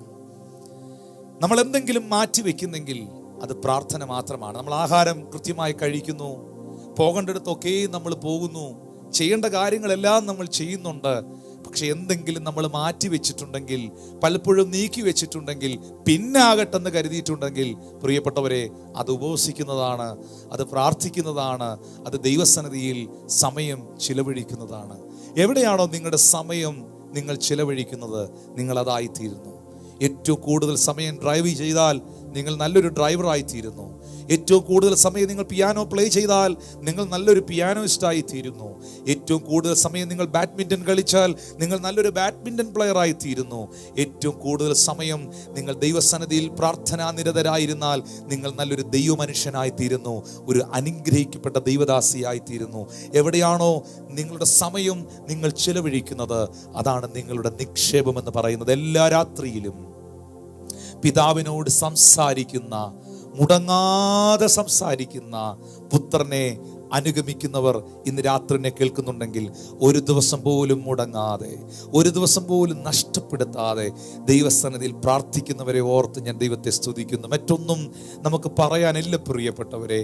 ഒരു പക്ഷേ നമ്മുടെ ജീവിതത്തിൽ വിവിധ തരത്തിലുള്ള പ്രതിസന്ധികൾ കടന്നു വരാം, വിഷമങ്ങൾ കടന്നു വരാം, വെല്ലുവിളികൾ കടന്നു വരാം, എല്ലാവരും നിങ്ങളെ കൈവിട്ടു പോയെന്ന് വരാം. പക്ഷേ നിങ്ങളുടെ ജീവിതത്തിൽ നിങ്ങൾക്ക് വേണ്ടി കർത്താവ് ഒരുക്കിയിരിക്കുന്ന നന്മകൾ നിങ്ങളുടെ പ്രാർത്ഥനാ മുറിയിൽ അവൻ സെറ്റ് ചെയ്തിട്ടുണ്ട്. നിങ്ങളുടെ പ്രാർത്ഥനാ മുറിയിൽ പരിഹരിക്കപ്പെടാത്ത ഒരു പ്രശ്നവും നിങ്ങൾക്കില്ല. നിങ്ങളുടെ പ്രാർത്ഥനാ മുറിയിൽ ക്ലിയർ ആകാത്ത ഒരു പ്രോബ്ലവും നിങ്ങളുടെ ജീവിതത്തിലില്ല. രേഖ തനിക്കെതിരെ എഴുതിയിരിക്കുന്നത് തിരിച്ചറിഞ്ഞ ദൈവപുരുഷൻ കാലത്തും ഉച്ചയ്ക്കും വൈകിട്ടും ജെറുസലേമിന്റെ കിളിവാതിലുകളെ തുറന്ന് ദൈവത്തോട് സങ്കടം ബോധിപ്പിച്ച് കരഞ്ഞപ്പോൾ അനുകൂലമായ ഒരു മറുപടി സ്വർഗം തനിക്ക് കൊടുത്തെങ്കിൽ, എസ്തേറിന്റെ ഉപവാസത്തിന്റെ മുമ്പിൽ ഞാൻ നശിക്കുന്നുവെങ്കിൽ നശിക്കട്ടെ എന്ന് പറഞ്ഞ് വെള്ളം പോലും കുടിക്കാതെ ഉപവസിച്ച എസ്തേറിന്റെ പ്രാർത്ഥനയുടെ മുൻപിൽ കഴുകുമരത്തെ ദൈവം മാറ്റിമറിച്ചെങ്കിൽ, നിങ്ങളുടെ പ്രാർത്ഥനയ്ക്ക് മറുപടി തരുന്ന ഒരു നല്ല കർത്താവുണ്ട്. അത് വിശ്വസിക്കുന്നവർക്കായി ഞാൻ ദൈവത്തിന് നന്ദിയോടെ സ്തോത്രം ചെയ്യുന്നു. അപ്പോസ്തലനായ പൗലോസിനെ അഗ്രിപ്പാവ് വിധിച്ച്, റോമിലെ ജയിലിൽ അടയ്ക്കുവാനായി വിധിച്ച്, അവർ ഒന്നിച്ച ഷിപ്പിനകത്ത് കയറി യാത്ര ചെയ്യുമ്പോൾ ഈശാനമൂലൻ എന്ന കൊടുങ്കാറ്റ് അവർക്ക് നേരെ അടിച്ചു. സമ്മതിക്കാത്ത കാറ്റുകൾ അടിച്ചു. അവർക്ക് മുൻപോട്ട് പോകുവാൻ കഴിയാത്ത സാഹചര്യങ്ങൾ ഉണ്ടായി. തിരുവെഴുത്തിൽ എഴുതിയിട്ടുണ്ട്, അവരുടെ ഒടുവിലത്തെ പായിയും പറന്നുപോയി. ആശ മുഴുവൻ അറ്റുപോയി. രക്ഷപ്പെടുമെന്നുള്ള ആശ മുഴുവൻ അവസാനിച്ചു. പക്ഷേ ബൈബിൾ വ്യക്തമാക്കുന്നു, രക്ഷപ്പെടുമെന്നുള്ള ആശ മുഴുവൻ അറ്റുപോയ, പ്രതീക്ഷകൾ മുഴുവൻ നഷ്ടപ്പെട്ടു പോയ ആ രാത്രിയിൽ പൗലോസിന്റെ അടുക്കൽ ദൈവത്തിന്റെ ദൂതൻ ഇറങ്ങി വന്ന് പറയുകയാണ്, പൗലോസേ, ഭയപ്പെടേണ്ട, നീയും നിന്നോട് കൂടെയുള്ളവരും സുരക്ഷിതരാണ്. ഇന്ന് രാത്രിയിൽ എന്നെ കേൾക്കുന്ന സഹോദരങ്ങളെ, എൻ്റെ നിങ്ങളുടെ ആശയെല്ലാം നഷ്ടപ്പെട്ടു പോകുമ്പോൾ, പ്രതീക്ഷകളെല്ലാം കൈവിടപ്പെട്ടു പോകുമ്പോൾ, എങ്ങനെ ഈ സാഹചര്യത്തെ, ഈ വിഷയത്തെ ഞാൻ അഭിമുഖീകരിക്കുമെന്ന് ആശങ്കപ്പെടുമ്പോൾ എത്ര പേർ അനുഭവിച്ചിട്ടുണ്ട്? നിങ്ങളുടെ പ്രാർത്ഥനാ മുറിയിൽ ഭയപ്പെടേണ്ട, ഞാൻ നിന്റെ കൂടെയുണ്ട്. ഭ്രമിച്ചു നോക്കേണ്ട, ഞാൻ നിന്റെ ദൈവമാകുന്നു. ഞാൻ നിന്നെ ശക്തീകരിക്കും, ഞാൻ നിന്നെ സഹായിക്കും. എൻ്റെ നീതിയുള്ള വലം കരം കൊണ്ട് ഞാൻ നിന്നെ താങ്ങും. അത് അനുഭവിച്ചവർക്കായിട്ട് ഞാൻ കർത്താവിന് നന്ദിയോടെ സ്തോത്രം ചെയ്യുകയാണ്. ക്രിസ്തുവിൽ വളരെ പ്രസിദ്ധനായിരുന്ന കർത്തൃദാസനായിരുന്നു ഡോക്ടർ DGS ദിനകരൻ.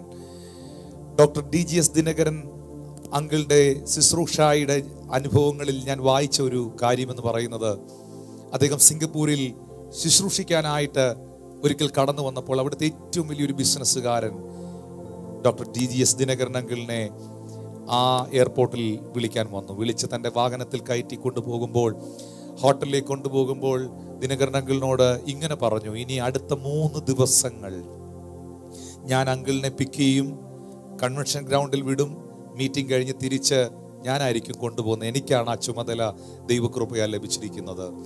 ആ മനുഷ്യൻ ആ ഉത്തരവാദിത്തം ഏറ്റെടുത്തു. ദിനകരൻ അങ്കിളിനോട് പറഞ്ഞു, അങ്കിളെ എനിക്കൊരു റിക്വസ്റ്റ് ഉണ്ട്, ഈ 3 ദിവസം ഞാൻ അങ്കിളുടെ കൂടെയുണ്ട്, എനിക്ക് വേണ്ടി ഒന്ന് പ്രാർത്ഥിക്കണം. അങ്കിളുടെ ശുശ്രൂഷയിലൂടെയാണ് ഞാൻ അനുഗ്രഹിക്കപ്പെട്ടത്, അങ്ങയുടെ പ്രാർത്ഥനയിലൂടെയും വചനകേൾവിയിലൂടെയാണ് ഞാൻ രക്ഷിക്കപ്പെട്ടത്, കർത്താവിനെ അറിഞ്ഞത്. ഇന്ന് ഞാൻ അനുഭവിക്കുന്ന പല നന്മകളും എൻ്റെ ജീവിതത്തിൽ ഉണ്ടായത്. പക്ഷേ പോകുന്നതിന് മുൻപ് എന്നെക്കുറിച്ച് എന്തെങ്കിലും കാര്യങ്ങൾ യേശു പറയുകയാണെങ്കിൽ, നിങ്ങളോട് ദൈവം സംസാരിക്കുകയാണെങ്കിൽ എന്നെ അറിയിക്കണമെന്ന് പറഞ്ഞു. 1-ാമത്തെ ദിവസം കൺവെൻഷൻ ഗ്രൗണ്ടിലേക്ക് DGS ദിനകരൻ അങ്കിളുമായി പോകുന്ന ഈ ചെറുപ്പക്കാരൻ അദ്ദേഹത്തോട് ചോദിച്ചു, അങ്കിളെ ഇന്ന് എന്തെങ്കിലും കാര്യങ്ങൾ ദൈവം എന്നെ കുറിച്ച് സംസാരിച്ചോ? അദ്ദേഹം ഒന്നും മിണ്ടിയില്ല. 2-ാമത്തെ രാത്രിയിലും ഇത് തന്നെ ആവർത്തിച്ചു, അദ്ദേഹം ഒന്നും മിണ്ടിയില്ല. 3-ാമത്തെ രാത്രിയിൽ, ആ കൺവെൻഷന്റെ കടശി രാത്രി, ഒടുവിലത്തെ രാത്രിയിൽ താൻ ചോദിച്ചു, ഇന്ന് എന്നെ കുറിച്ച് എന്തെങ്കിലും കർത്താവ് സംസാരിച്ചോ? എന്തെങ്കിലും എന്നെ അറിയിക്കാനുണ്ടോ? താൻ ഒന്നും മിണ്ടിയില്ല. എന്നാൽ 4-ാമത്തെ ദിവസം DGS ദിനകരൻ അങ്കിളിനെ എയർപോർട്ടിലേക്ക് തിരിച്ചു കൊണ്ടുവിടാനായിട്ട് ഈ മനുഷ്യൻ ഡ്രൈവ് ചെയ്ത് പോകുമ്പോൾ പറഞ്ഞു, അങ്കിൾ ഇന്ന് തിരിച്ചു പോകുകയാണല്ലോ, ഇനി നമ്മൾ തമ്മിൽ ഇതുപോലെ കാണുമെന്ന് അറിയത്തില്ല, എനിക്ക് വേണ്ടി പ്രാർത്ഥിച്ചോ? എന്തെങ്കിലും കാര്യങ്ങൾ എന്നോട് അറിയിപ്പാൻ യേശു താങ്കളെ അറിയിച്ചോ? DGS ദിനകരൻ അങ്കിൾ അദ്ദേഹത്തോട് പറഞ്ഞു, അതെ, ഒരു കാര്യം നിന്നോട് അറിയിപ്പാൻ കർത്താവിനോട് പറഞ്ഞു.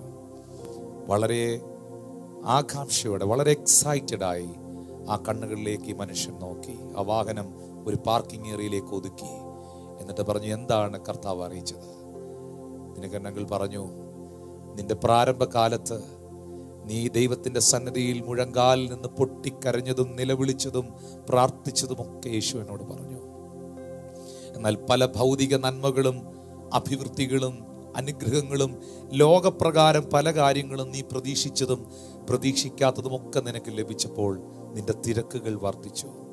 പലപ്പോഴും നിന്റെ കാറിൻ്റെ ആ സീറ്റിൻ്റെ സൈഡിൽ യേശു വന്നിരുന്നു, പക്ഷേ കർത്താവിനോട് നിനക്ക് പറയാനൊന്നുമില്ലായിരുന്നു, നീ ഫോണിലായിരുന്നു.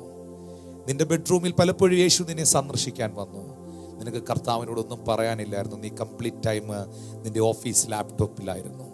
പലപ്പോഴും യേശുവിന് നിന്നോട് പലതും അറിയിക്കുവാനും നിന്നിൽ നിന്ന് പലതും കേൾക്കുവാനും ഉണ്ടായിരുന്നു.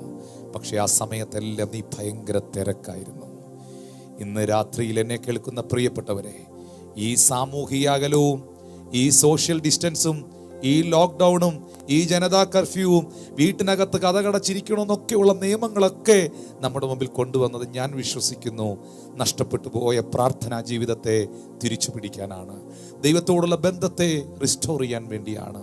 മനുഷ്യ, നീ ഒന്നുമല്ലെന്നും, നീ എത്ര അഡ്വാൻസ്ഡ് ആണെങ്കിലും, നിന്റെ ടെക്നോളജികൾ എത്ര വലുതാണെങ്കിലും, നീ എത്ര ശക്തനാണെങ്കിലും, ദൈവത്തിൻ്റെ മുൻപാകെ നീ ഒന്നുമല്ല എന്നും ദൈവമാണ് സകലത്തിലും അധിപനായിരിക്കുന്നതെന്നും ദൈവം ഈ ഭൂമിയെ തെളിയിക്കുകയാണ്. ഈ സാഹചര്യത്തിൽ ഈ ക്രൈസ്തവ എഴുത്തുപുരയുടെ ഈ ആനുവൽ കൺവെൻഷനിൽ ഒരു കർത്തൃദാസൻ എന്ന നിലയിൽ എനിക്ക് ഒരു കാര്യമേ പറയാനുള്ളൂ. നിങ്ങളുടെ കർത്താവ് ഏതു നാഴികയിൽ വരുന്നു എന്ന് നിങ്ങൾ അറിയായികയാൽ നിങ്ങൾ ഉണർന്നും പ്രാർത്ഥിച്ചും കൊണ്ടിരിപ്പീൻ. നിങ്ങൾ ഉണർന്നും പ്രാർത്ഥിച്ചും കൊണ്ടിരിപ്പീൻ. യേശു കർത്താവ് പ്രാർത്ഥനയിൽ ആരംഭിച്ച്, പ്രാർത്ഥനയിൽ പ്രവർത്തിച്ച്, പ്രാർത്ഥനയിൽ തൻ്റെ വ്യഥകളെ പിതാവിന് കൈമാറി, പ്രാർത്ഥിച്ച് തൻ്റെ ആത്മാവിനെ പിതാവിൻ്റെ കരങ്ങളിൽ പരമേൽപ്പിച്ച്, ഇന്ന് രാത്രിയിലും അവൻ പിതാവിൻ്റെ വലത്ത് ഭാഗത്ത് മധ്യസ്ഥ അണയ്ക്കുന്നെങ്കിൽ അവൻ്റെ മക്കൾ പ്രാർത്ഥിക്കുന്നവരായിരിക്കട്ടെ. ഒന്ന് രണ്ട് കാര്യങ്ങളൂടെ പറഞ്ഞ് ഞാൻ വേഗത്തിൽ അവസാനിപ്പിക്കട്ടെ. ഒന്നാമതായിട്ട്, നാം എങ്ങനെയാണ് ദൈവസന്നിധിയിൽ പ്രാർത്ഥിക്കേണ്ടത്? പ്രാർത്ഥനയ്ക്ക് ഏറ്റവും പ്രാധാന്യത നമ്മൾ കൊടുക്കുമ്പോൾ വിശ്വാസത്തോടു കൂടിയുള്ള പ്രാർത്ഥന ഏറ്റവും ഫലിക്കുന്നു എന്ന് എഴുതിയിരിക്കുന്നു. യാക്കോബിന്റെ ലേഖനം 5-ാമത്തെ അധ്യായം അതിൻ്റെ 13 മുതലുള്ള ഭാഗത്തിൽ എഴുതിയിരിക്കുന്നു, എന്നാൽ വിശ്വാസത്തോടു കൂടിയ പ്രാർത്ഥന ദീനക്കാരനെ രക്ഷിക്കും, കർത്താവ് അവനെ എഴുന്നേൽപ്പിക്കും, അവൻ പാപം ചെയ്തിട്ടുണ്ടെങ്കിൽ അവനോട് ക്ഷമിക്കും. ആ വാക്കുകൾ ശ്രദ്ധിക്കുക. വിശ്വാസത്തോടു കൂടിയ പ്രാർത്ഥന രോഗിയെ സൗഖ്യമാക്കും, അവനെ രക്ഷിക്കും. ഇന്ന് രാത്രിയിലും യേശു അത് ചെയ്യട്ടെ. കർത്താവ് അവനെ എഴുന്നേൽപ്പിക്കും, അവൻ പാപം ചെയ്തിട്ടുണ്ടെങ്കിൽ അവനോട് ക്ഷമിക്കും. എന്നാൽ നിങ്ങൾക്ക് രോഗശാന്തി വരേണ്ടതിന് തമ്മിൽ പാപങ്ങളെ ഏറ്റുപറഞ്ഞ് ഒരുവന് വേണ്ടി ഒരുവൻ പ്രാർത്ഥിക്കുവീൻ. നീതിമാന്റെ ശ്രദ്ധയോടുകൂടിയ പ്രാർത്ഥന വളരെ ഫലിക്കുന്നു. ഇന്ന് രാത്രി പ്രിയപ്പെട്ടവരെ, ഈ ലോകത്തിലെ എന്ത് ഫലിക്കാതെ പോയാലും, എന്ത് ഫെയിലിയർ ആയാലും, യുവർ പ്രേയർ നെവർ ഫെയിൽ. നിങ്ങളുടെ പ്രാർത്ഥന ഒരിക്കലും പരാജയപ്പെടുകയില്ല. പ്രാർത്ഥന ഫലിക്കാതെ പോകുകയില്ല.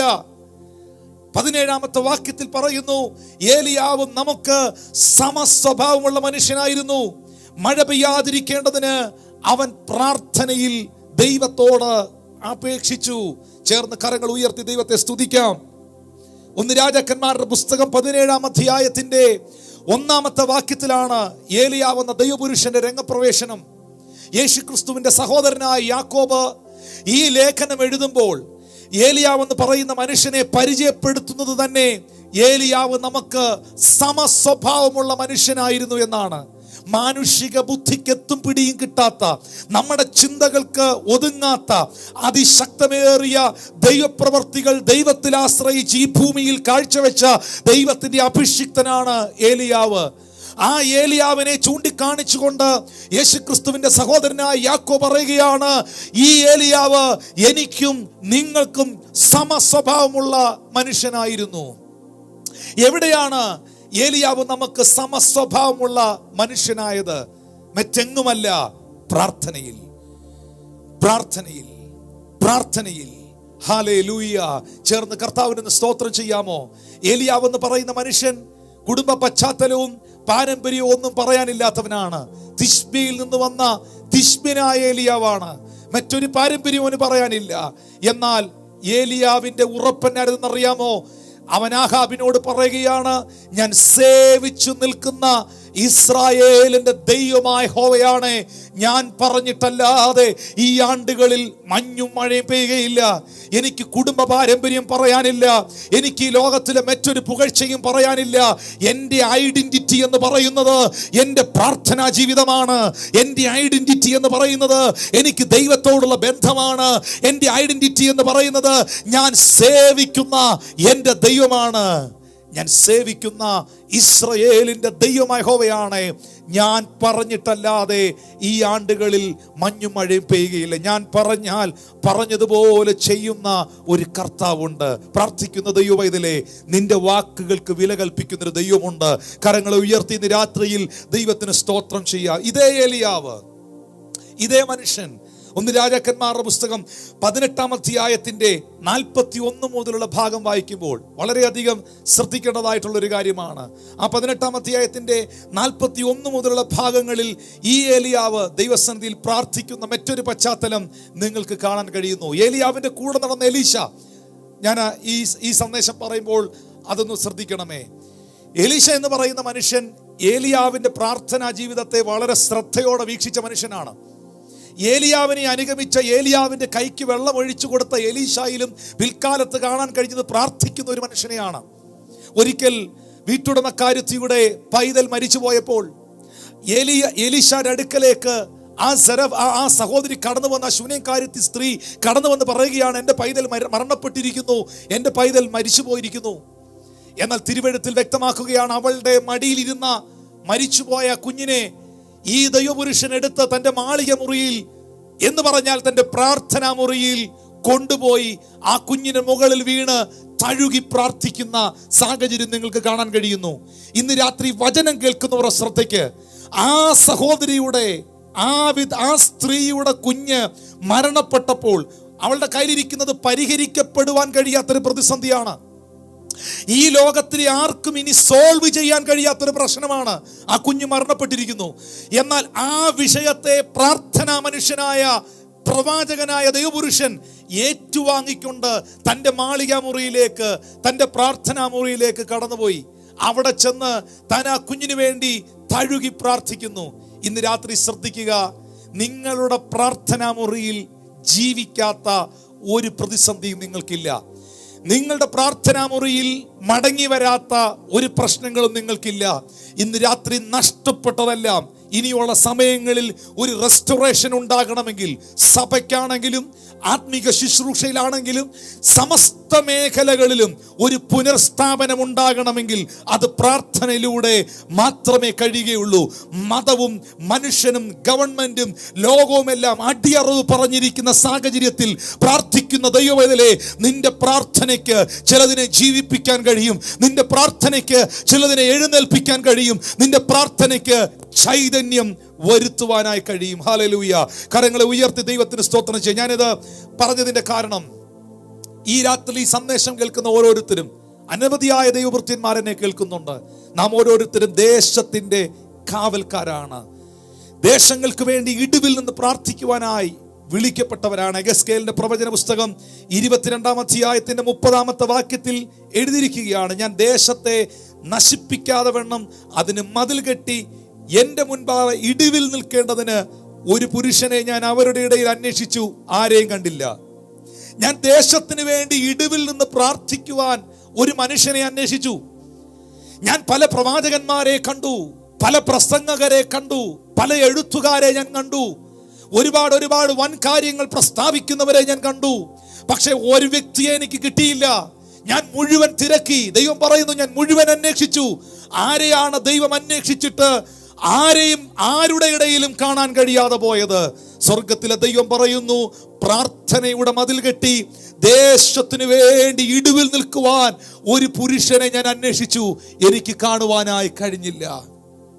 ഈ രാത്രിയിലും ദൈവം അന്വേഷിക്കുന്നു. ഈ കൺവെൻഷൻ നടക്കുമ്പോൾ, ഈ ഓൺലൈനിൽ ഈ സർവീസ്, ഈ മെസ്സേജ് നിങ്ങൾ കേൾക്കുമ്പോൾ, ഇന്ന് രാത്രിയിലും തങ്ങൾ ഏകാഗ്രചിത്തന്മാർ ആരെങ്കിലും ഉണ്ടോ എന്ന് കാണുവാൻ, തന്നെ താൻ ബലവാൻ എന്ന് കാണിക്കേണ്ടതിന് തൻ്റെ കണ്ണ് ഭൂമിയിലൊക്കെ ഊടാടിക്കൊണ്ടിരിക്കുമ്പോൾ, ദേശങ്ങൾക്ക് വേണ്ടി, കുടുംബങ്ങൾക്ക് വേണ്ടി, പ്രത്യേകിച്ച് നമ്മുടെ രാജ്യമായ ഭാരതത്തിന് വേണ്ടി ഇടിവിൽ നിന്ന് പ്രാർത്ഥിക്കുന്ന സ്തോത്രം ചില ശക്തന്മാരെ എൻ്റെ ദൈവം അന്വേഷിക്കുന്നു. ദൈവത്തിന്റെ കണ്ണുകളിൽ അവന് പല പ്രവാചകന്മാരെ കാണാൻ കഴിയുന്നു, പല പ്രസംഗകരെ കാണാൻ കഴിയുന്നു, പല സൂം മീറ്റിങ്ങൾ മാറി വരുന്നത് കാണാൻ കഴിയുന്നു. പക്ഷേ ദൈവത്തിന് കാണാൻ കഴിയട്ടെ. ആരും ശ്രദ്ധിക്കുന്നില്ലെങ്കിലും, ആരും അറിയുന്നില്ലെങ്കിലും, ആരും കാണുന്നില്ലെങ്കിലും, ആരും പ്രശംസിക്കുന്നില്ലെങ്കിലും, ദേശത്തിന് വേണ്ടി, സഭയ്ക്ക് വേണ്ടി, കുടുംബങ്ങൾക്ക് വേണ്ടി, പട്ടണത്തിന് വേണ്ടി, രാജ്യത്തിന് വേണ്ടി ഇടിവിൽ നിന്ന് പ്രാർത്ഥിക്കുന്ന ഭക്തന്മാർ എഴുന്നേൽക്കട്ടെ.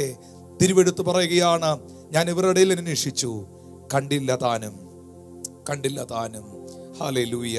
നെഹമ്യാവിന്റെ പ്രവചന പുസ്തകം 1-ാം അധ്യായത്തിന്റെ 3 മുതലുള്ള വാക്യങ്ങൾ വായിക്കുമ്പോൾ, ദേശം തകർച്ചയിലായിരുന്നപ്പോൾ യെരൂശലേമിന്റെ മതിലുകൾ തകർത്ത് അതിന്റെ വാതിലുകൾ തീ വെച്ച് കത്തിച്ച് നശിപ്പിച്ചിരിക്കുന്ന ആ കേൾവി നെഹമ്യാവിന്റെ കാതിലെത്തിയപ്പോൾ, യെരൂശലേമിന്റെ മതിലുകൾ പണിയുവാൻ, ശത്രു നശിപ്പിച്ച വാതിലുകൾ റീബിൽഡ് ചെയ്യുവാൻ, റിസ്റ്റോർ ചെയ്യുവാൻ ദൈവസന്നിധിയിൽ ഉപവാസത്തിൽ പ്രാർത്ഥനയിൽ പ്രവേശിച്ച ഒരു നെഹമ്യാവിനെ നിങ്ങൾക്ക് കാണാം. അതിന്റെ 2-ാം അധ്യായത്തിന്റെ 20-ാമത്തെ വാക്യത്തിൽ പ്രാർത്ഥിക്കുന്ന നെഹമ്യ പറയുന്ന ഒരു വാക്കുണ്ട്, വരുവീൻ, സ്വർഗത്തിലെ ദൈവം നമുക്ക് കാര്യം സാധിപ്പിക്കും. ആകയാൽ അവന്റെ ദാസന്മാരായി ഞങ്ങൾ എഴുന്നേറ്റ് പണിയും. പ്രാർത്ഥിക്കുന്നവന് മാത്രമേ റീബിൽഡ് ചെയ്യാൻ കഴിയുകയുള്ളൂ. പ്രാർത്ഥിക്കുന്നവന് മാത്രമേ സകലത്തെ റിസ്റ്റോർ ചെയ്യാൻ കഴിയുകയുള്ളൂ. പ്രാർത്ഥിക്കുന്നവന് മാത്രമേ നിലനിൽപ്പുള്ളൂ. അതേ പ്രിയപ്പെട്ടവരെ, ഇന്ന് രാത്രിയിലും നിങ്ങളുടെ ജീവിതത്തെ ദൈവത്തിൻ്റെ കരങ്ങളിൽ ഒരു പ്രാർത്ഥനാ മനുഷ്യനായി, പ്രാർത്ഥിക്കുന്നൊരു വ്യക്തിയായി ഏൽപ്പിച്ചു കൊടുക്കുക. ശബ്ദമുയർത്തി, കരങ്ങളെ ഉയർത്തി ഇന്ന് രാത്രി ദൈവത്തിന് സ്തോത്രം ചെയ്യാമോ? ഞാൻ ഈ സന്ദേശം എൻ്റെ മുമ്പിൽ അവസാനിപ്പിക്കാൻ സമയമായിരിക്കുന്നു. ഞാൻ നിങ്ങൾക്ക് വേണ്ടി പ്രാർത്ഥിക്കാൻ പോവുകയാണ്. മറ്റൊന്നുമല്ല, ഈ രാത്രി കർത്താവേ, എൻ്റെ ദേശത്തിന് വേണ്ടി ഞാൻ പ്രാർത്ഥിക്കുന്നു. എൻ്റെ കുടുംബത്തിന് വേണ്ടി ഞാൻ പ്രാർത്ഥിക്കുന്നു. എൻ്റെ സഭയ്ക്കായി ഞാൻ പ്രാർത്ഥിക്കുന്നു. സകലത്തെയും യഥാസ്ഥാനപ്പെടുത്തുന്ന കർത്താവിൻ്റെ കരങ്ങളിലേക്ക് എന്നെ ഏൽപ്പിക്കുന്നു. മീഖായുടെ പ്രവചന പുസ്തകത്തിൽ ഇങ്ങനെ എഴുതിയിരിക്കുന്നു, വരുവിൻ, നാം യഹോവയുടെ അടുക്കിലേക്ക് മടങ്ങി വരിക. Command let us return to the Lord. അവൻ നമ്മെ കടിച്ചു കീറിയിരിക്കുന്നു, എന്നാൽ അവൻ നമ്മെ സൗഖ്യമാക്കും. അവൻ നമ്മുടെ മുറിവുകളെ കെട്ടും. അവൻ പിന്മഴ പോലെ നമ്മുടെ അടുക്കൽ മടങ്ങി വരും. അവൻ നമ്മെ മഴ പോലെ നനയ്ക്കും. ഇന്ന് രാത്രിയിൽ എല്ലാ കണ്ണുകളും അടയട്ടെ പ്രിയപ്പെട്ടവരെ. യേശുവാണ് നിങ്ങളുടെ മാതൃകയെങ്കിൽ, യേശുവാണ് നിങ്ങളുടെ കർത്താവെങ്കിൽ, യേശുവിനെയാണ് നിങ്ങൾ ഉയർത്തുന്നതെങ്കിൽ നിങ്ങളൊരു പ്രാർത്ഥന മനുഷ്യനായിരിക്കണം. ദൈവത്തോട് സംസാരിക്കുന്ന വ്യക്തിയായിരിക്കണം. നിങ്ങളുടെ പ്രാർത്ഥനയ്ക്ക് സകലത്തെയും പുനർസ്ഥാപിക്കാൻ കഴിയും. നമ്മുടെ ഭാരതത്തിന് വേണ്ടി ഒന്ന് പ്രാർത്ഥിച്ചേ. നമ്മുടെ രാജ്യത്തിന് വേണ്ടി ഒന്ന് പ്രാർത്ഥിച്ചേ. നിങ്ങളായിരിക്കുന്ന രാജ്യത്തിന് വേണ്ടി ഒന്ന് പ്രാർത്ഥിച്ചേ. കർത്താവിൻ്റെ കരങ്ങളിലോട്ട് ഒന്ന് ഏൽപ്പിച്ചു കൊടുത്തേ. ഹല്ലേലൂയ. ശബ്ദമുയർത്തി അധരങ്ങൾ തുറന്ന് വിശ്വാസത്തോടൊന്ന് പ്രാർത്ഥിച്ചേ. ചില സൗഖ്യങ്ങൾ കർത്താവ് ചില വ്യക്തികളിൽ അയക്കട്ടെ. ഇന്ന് രാത്രി ഞാൻ നിങ്ങൾക്ക് വേണ്ടി പ്രാർത്ഥിക്കുന്നു. യേശു നിങ്ങളെ സൗഖ്യമാകട്ടെ. ഒരു മനുഷ്യനുമല്ല, ഒരു വ്യക്തിയുമല്ല, വിശ്വാസത്തോടു കൂടിയ പ്രാർത്ഥന ദീനക്കാരനെ രക്ഷിക്കും. ആത്മാക്കൾ വിടുവിക്കപ്പെടാൻ വേണ്ടി പ്രാർത്ഥിച്ചാട്ടെ. അധികാരികൾക്ക് വേണ്ടി പ്രാർത്ഥിച്ചാട്ടെ. 1 തിമോത്തിയോസിന്റെ ലേഖനം 2-ാം അധ്യായത്തിന്റെ 1 മുതലുള്ള ഭാഗങ്ങൾ എഴുതിയിട്ടുണ്ട്. അത് നമ്മുടെ രക്ഷിതാവായ ദൈവത്തിന്റെ സന്നിധിയിൽ നല്ലതും പ്രസാദകരമാകുന്നു. സകല മനുഷ്യരും രക്ഷ പ്രാപിപ്പാനും സത്യത്തിന്റെ പരിജ്ഞാനത്തിലെത്തുവാനും അവൻ ഇച്ഛിക്കുന്നു. പ്രാർത്ഥിക്കുന്ന ദൈവവേദലേ, സകല മനുഷ്യരും രക്ഷ പ്രാപിക്കുവാൻ, സകലരും ഈ സത്യം അറിയുവാൻ ദൈവം ആഗ്രഹിക്കുന്നു. പ്രാർത്ഥിച്ചാട്ടെ. കർത്താവേ, ഞാൻ അനുഭവിച്ച യേശുവിനെ, ഞാൻ അറിഞ്ഞ ഈ സത്യത്തെ സകലരും അറിയാൻ, സകലരും അനുഭവിക്കാൻ, ഒരു വിടുതൽ ഉണ്ടാകാൻ, സൗഖ്യമുണ്ടാകാൻ, ദേശം വിടുവിക്കപ്പെടാൻ പ്രാർത്ഥിച്ചാട്ടെ. ഈ ഒരു കൺവെൻഷൻ നിമിത്തം, ഈ ഒരു മീറ്റിംഗ് നിമിത്തം എൻ്റെ കർത്താവിന് ഒരു പ്രാർത്ഥന മനുഷ്യനെങ്കിലും ലഭിച്ചാൽ ആ വ്യക്തിയിലൂടെ ദൈവം ചിലത് ആരംഭിക്കും. ഹല്ലേലൂയ, ഹല്ലേലൂയ, ഹല്ലേലൂയ,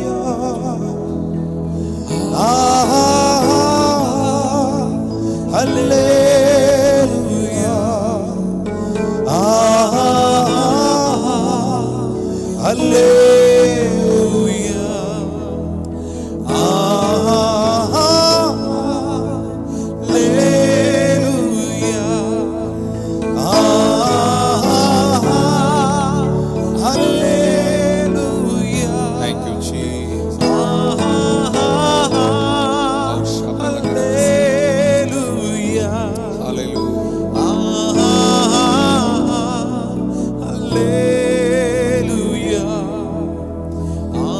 ദൈവസഭയെ, ഇത് നാം ഒന്നിച്ച് കരങ്ങളെ കോർത്ത് പ്രാർത്ഥിക്കേണ്ട സമയമാണ്. ഇത് തമ്മിൽ പോരടിക്കേണ്ട സമയമല്ല. ഇത് തമ്മിൽ ചെളിവാരി എറിയുന്ന സമയമല്ല. ഇത് തമ്മിൽ നിന്ദിക്കേണ്ട സമയമല്ല. ദൈവത്തിന്റെ ദാസന്മാരും ദൈവസഭകളും ദൈവത്തിന്റെ മക്കളെല്ലാം ഒന്നു ചേർന്ന് ഒരുമനപ്പെട്ട് കരങ്ങളെ കോർക്കേണ്ട ഒരു സാഹചര്യമാണ്. മനുഷ്യന്റെ നിയന്ത്രണങ്ങളിൽ നിന്ന് സകലതും കൈവിട്ടു പോകുമ്പോൾ, നിയന്ത്രണാതീതമാകുമ്പോൾ, ഇന്ന് രാത്രിയിൽ പ്രാർത്ഥന സകലത്തെയും നിയന്ത്രിക്കും.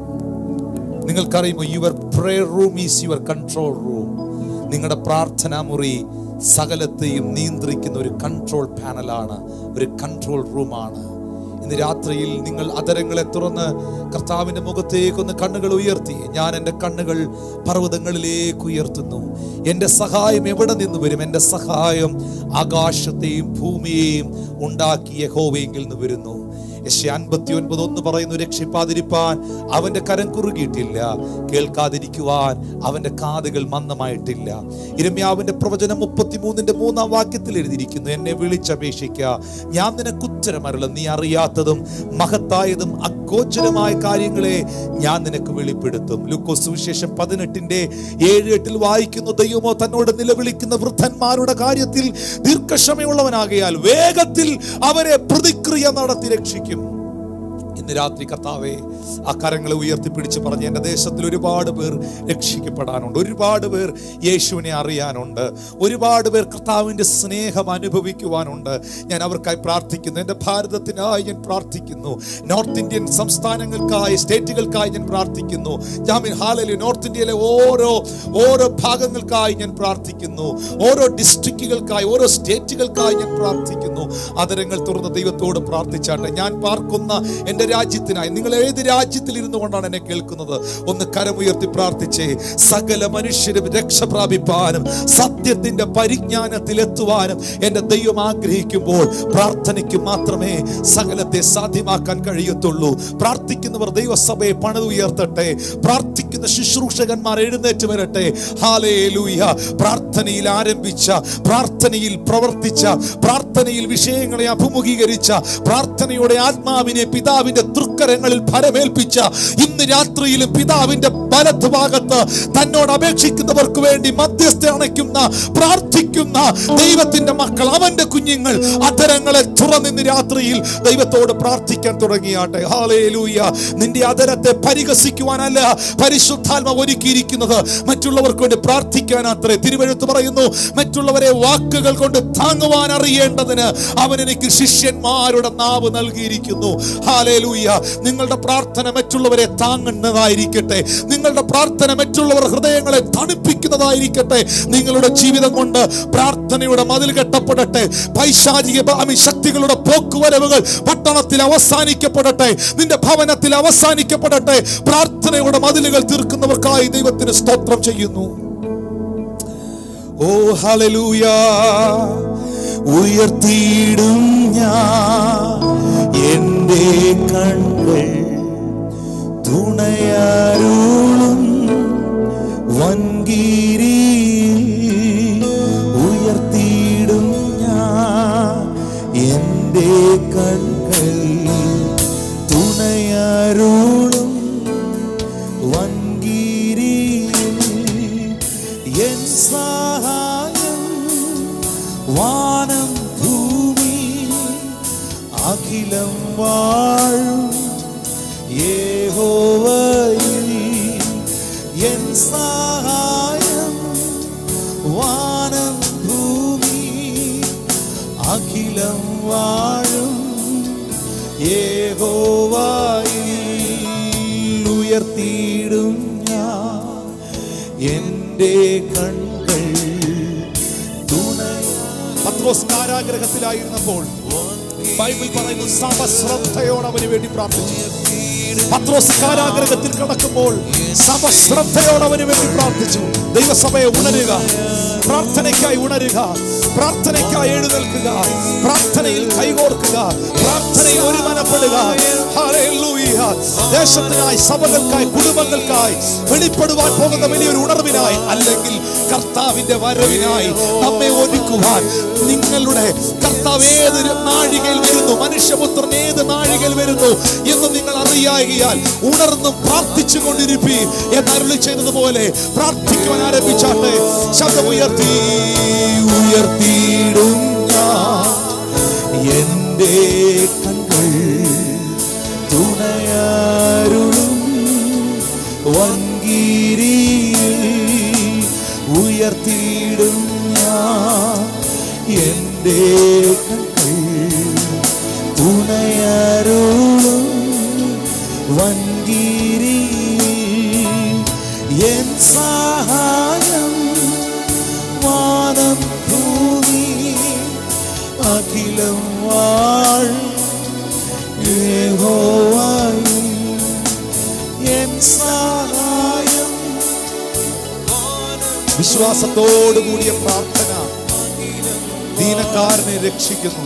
യേശുവേ, രോഗികളായ ആരെങ്കിലും എന്നെ കേൾക്കുന്നുണ്ടെങ്കിൽ, ഏതെങ്കിലും ശാരീരികമായ ബുദ്ധിമുട്ടുകൾ അനുഭവിക്കുന്നുണ്ടെങ്കിൽ, സൗഖ്യദായകനായ യേശുവേ, നീ അവരെ സുഖപ്പെടുത്തണമേ. അവിടുത്തെ അടിപ്പിണരുകളാൽ അവരെ സൗഖ്യമാക്കണമേ എന്ന് ഞാൻ അവിടുത്തോട് പ്രാർത്ഥിക്കുകയാണ്. ഈ രാത്രിയിൽ ആരെങ്കിലും നിങ്ങളുടെ ജീവിതം കർത്താവിന് വേണ്ടി സമർപ്പിച്ചിട്ടില്ല എങ്കിൽ, ഇന്ന് രാത്രിയിൽ നിങ്ങളുടെ പ്രാർത്ഥനയ്ക്ക് ഉത്തരം തരുന്ന എബേസ് പ്രാർത്ഥിച്ചപ്പോൾ അവൻ അതിരുകളെ വിശാലമാക്കി, അവനെ മാന്യനാക്കി തീർത്ത സ്വർഗത്തിലെ ദൈവം ഇന്ന് രാത്രിയിൽ നിങ്ങളെയും സ്പർശിക്കുവാനിടയാകും. യേശുവേ, എൻ്റെ ആത്മാവിലേക്ക് കടന്നു വരണമേ. അങ്ങെനിക്കായി ഒരുക്കുന്ന നിത്യതയ്ക്കായി സ്തോത്രം. ഞാൻ കൈവിടപ്പെട്ടു പോകല്ലേ, ഞാൻ കൈവിടപ്പെട്ടു പോകല്ലേ കർത്താവേ. എൻ്റെ ആത്മാവിലേക്ക് കടന്നു വരണം യേശുവേ. ഈ രാത്രിയിൽ അങ്ങേ എൻ്റെ രക്ഷകനും കർത്താവും രക്ഷിതാവുമായി സ്വീകരിക്കുവാൻ ഞാൻ ആഗ്രഹിക്കുന്നു എന്നുള്ളവർ ആയിരിക്കുന്ന സ്ഥലത്ത് നിന്ന് കരങ്ങളെ ഉയർത്തി പറഞ്ഞാട്ടെ. യേശുവേ, ഞാനൊരു പാപിയാണ് എന്ന് സമ്മതിക്കുന്നു. എൻ്റെ പാപങ്ങളെ അവിടുത്തെ പരിശുദ്ധ രക്തത്താൽ കഴുകണമേ. എൻ്റെ ഹൃദയത്തിൻ്റെ വാതിൽ ഞാൻ അങ്ങയ്ക്കായി തുറന്നു തരുന്നു.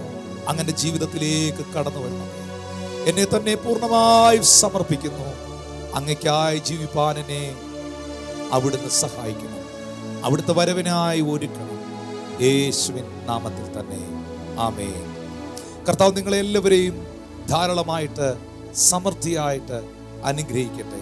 ഇത്രയും സമയങ്ങൾ തിരുവെഴുത്തിൽ നിന്ന് കേൾക്കുവാനും ശ്രദ്ധിക്കുവാനും ഒക്കെ നിങ്ങൾ കാണിച്ച മനസ്സിനെ അഭിനന്ദിക്കുന്നു. കർത്താവ് നിങ്ങളെ അനുഗ്രഹിക്കട്ടെ. എനിക്കും എൻ്റെ കുടുംബത്തിനും ശുശ്രൂഷകൾക്കായിട്ട് ദയവായിട്ട് പ്രാർത്ഥിച്ചാലും കർത്താവ് നിങ്ങളെല്ലാവരെയും അനുഗ്രഹിക്കട്ടെ. May God bless you. Thank you so much.